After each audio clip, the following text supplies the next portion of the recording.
Senado deve retomar hoje a discussão de uma proposta de emenda à Constituição que proíbe a participação de militares da ativa em eleições. A PEC ainda tem de ser debatida em três sessões deliberativas antes de ser votada no plenário. Para uma proposta do tipo ser promulgada, precisa de pelo menos 49 votos favoráveis no Senado e 308 na Câmara, em 2 turnos. Nesta segunda, o senador Hamilton Mourão protocolou um pedido para adiar a retomada da discussão, sob a alegação de, abre aspas, vícios de inconstitucionalidade, fecha aspas. A solicitação ainda não foi analisada. O Senado retoma essa discussão. Mano Ferreira, como é que você vê? Há quem diga que seja uma proposta discriminatória.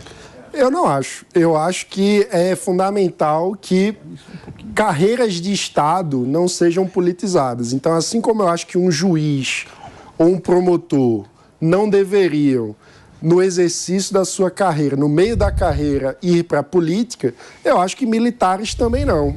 Eu acho que é importante que aquele que decide, no meio da carreira, outra coisa é quando se aposenta, né? Mas no meio da carreira, começar a fazer política é algo que acaba influenciando na própria disciplina que o corpo militar precisa ter, porque a gente sabe que a política tem uma dinâmica de poder completamente diferente da carreira militar. Então, eu acho que é o tipo de situação que é ruim para as instituições, acaba propiciando muitas vezes o aparelhamento da máquina do Estado para fins privados de campanha política de um ou outro candidato. Por isso, eu acho que, de fato, não deveria ser permitido a pessoa manter a sua carreira depois de ingressar na política. Você concorda com o Mano nessa, ou PP? Concordo completamente com o Mano, né? A atividade militar não combina com a atividade política. É bom lembrar que o militarismo é função de Estado, não é função de governo, não é função política. E esse discurso que algumas pessoas contrárias à PEC colocam, né, que a PEC descriminalizaria uma carreira que é o militarismo, não é verdade. Os militares têm as melhores prerrogativas, os melhores benefícios. Tem a pensão, tem por exemplo, a aposentadoria. É bom lembrar, por exemplo, que o militar ele não tem a idade mínima de aposentadoria, é só tempo de serviço. É 30 anos de serviço. Só, não tem idade mínima. Ou seja, uma pessoa que entra na Agulhas Negras, por exemplo, consegue ir para ser inativo com 50 anos de idade.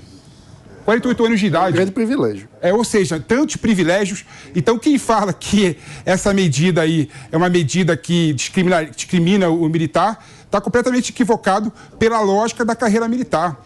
Não combina. O juiz, o promotor, por exemplo, quando resolve ir para a política, como aconteceu com o Moro, como aconteceu com o Deltan, o que ele fez? Largou a mão da carreira dele. Então, na minha opinião, tem que seguir a mesma regra.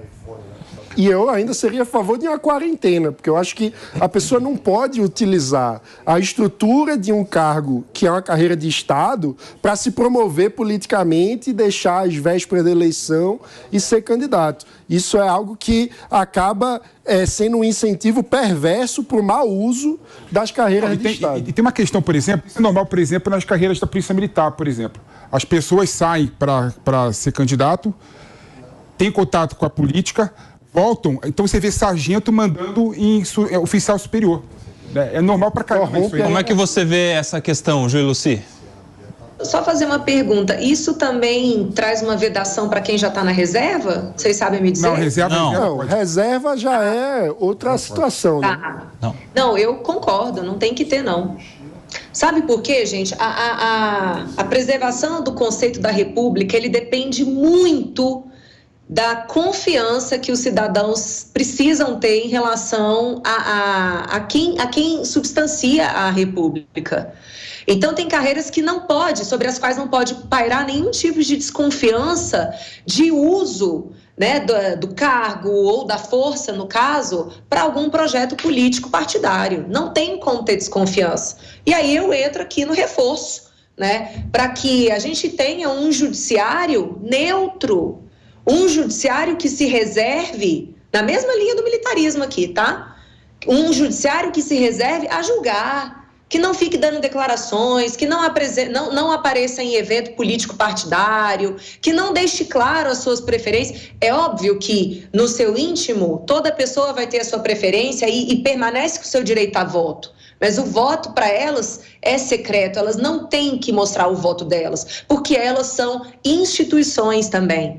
Então, eu sei que a tentativa do Mourão de não deixar essa PEC ser votada faz parte, ele está alimentando ali parte da base dele, porque eu sei que parte dos militares concordam com essa vedação, exatamente porque a respeitabilidade em relação ao exercício do militarismo tem como necessário requisito da neutralidade. Quando você tem pessoas agindo politicamente, você afasta a neutralidade da atuação deles, que é fundamental. A gente teve uma mudança, agora são 11h55, quem estava na rádio nós vamos nos despedir de quem acompanhou o Morning Show pela rádio, amanhã a gente está de volta às 10 da manhã. Por aqui, Ana, a gente teve uma mudança já nesse projeto, porque o projeto inicial, ele abarcava tanto os militares das Forças Armadas, quanto os policiais militares dos estados também.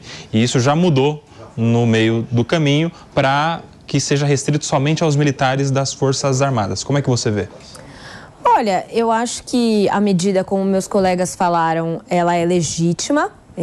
Eu concordo que a gente não tenha que misturar uma atividade à outra, assim como acontece com as carreiras jurídicas, né? Então, o juiz, o promotor, ele precisa sair definitivamente daquele cargo que ele exerce para ele poder concorrer.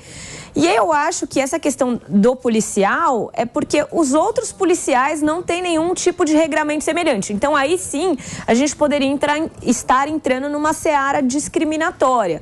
Mas a vedação por si só, na verdade, só acompanha aquilo que a gente já vê acontecer em outras esferas da sociedade e que fazem sentido, justamente pelo que os meus colegas aqui já comentaram. E aí, mano, como é que você vê? Olha, eu sou da opinião de que policiais também deveriam seguir a mesma regra dos militares nesse caso. Ou seja, eu acho que é ruim quando a carreira militar, inclusive de policiais, é contaminada pelo jogo político. Inclusive, antes de ser candidato, a pessoa precisa já iniciar uma carreira na política, fazendo política dentro do partido, e isso acaba contaminando a atividade.